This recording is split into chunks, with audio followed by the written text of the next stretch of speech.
नमस्ते। आशा करती हूँ आप सब कुशल मंगल होंगे। महाशिवरात्रि का पर्व आ चुका है।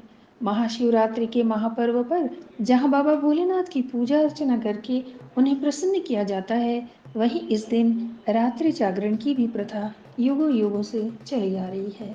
क्योंकि यह पर्व भगवान शिव तथा माता पार्वती से संबंधित है और ऐसे पावन उत्सव पर यदि भगवान श्री राम का भी समावेश हो जाए तो अति उत्तम होगा।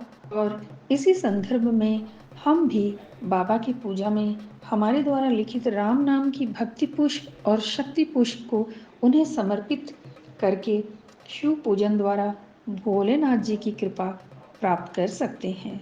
साथियों, आप में से कई भाई बहनों ने मुझे कई बार पूछा है कि हमारे द्वारा राम नाम लिखी कॉपी को हमारे घर में रखने की कोई उचित व्यवस्था नहीं है और ना ही हमारे घर के आसपास कोई ऐसी मंदिर है जहां इस कॉपी को हम रख सकते हैं।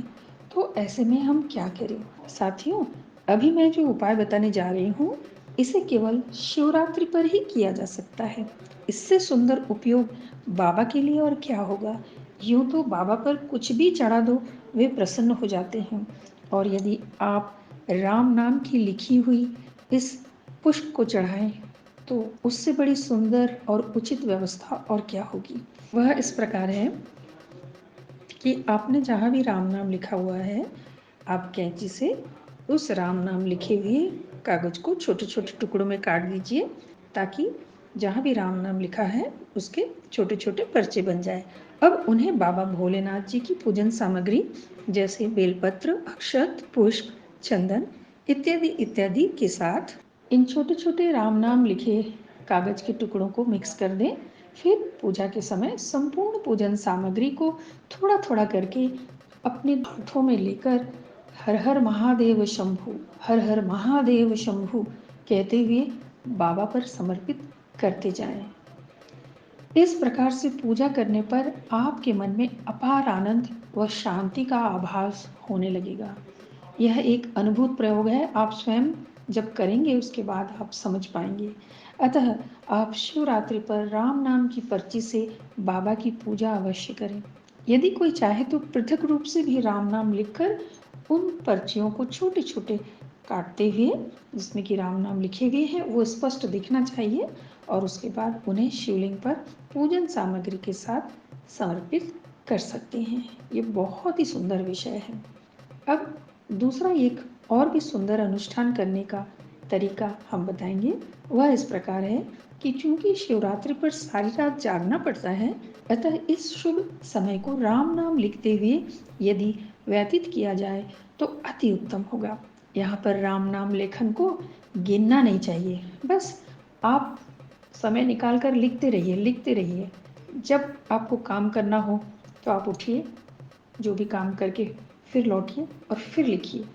लिखते समय बीच बीच में आपको अवश्य ही उठना पड़ेगा, मुझे मालूम है, तो कोई हर्ज नहीं। बस विशेषता यह है कि शिवरात्रि पर प्रभु भोलेनाथ जी और उनके प्रिय प्रभु श्री राम जी का भी नाम जाप लेखन करके शिवरात्रि के पावन पर्व को और ज़्यादा बलशाली, ऊर्जावान एवं आनंदमय बनाया जा सकता है। विश्वास है कि भगवान भोलेनाथ अवश्य ही राम नाम लेखन जाप से प्रसन्न होंगे। अब तीसरी विधि वह इस प्रकार है कि यदि शिवरात्रि के दिन कोई राम नाम का मानसिक रूप से जप करे तो सोने में सुहागा।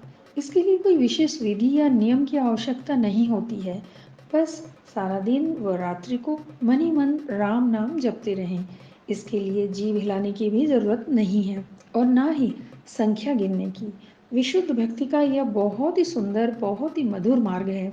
आप काम काज भी करते रहें और ज़रूरत के समय ज़रूरी बातें भी कर सकते हैं, परंतु खाली समय में मन ही मन राम राम जपते रहें।